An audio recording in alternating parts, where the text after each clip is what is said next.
talagang magkaisa tayo sa araw ng eleksyon, May 12, 2025. Mag-vote straight tayo at mag-block vote tayo upang mahirapan silang mandaya. Suportahan natin ang PDP laban senatorial slate o mas kinikilalang Duterte. Daghang salamat kay Wa Minyogae.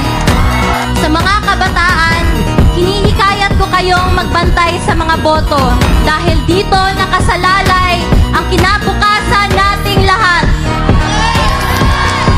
God save the Philippines.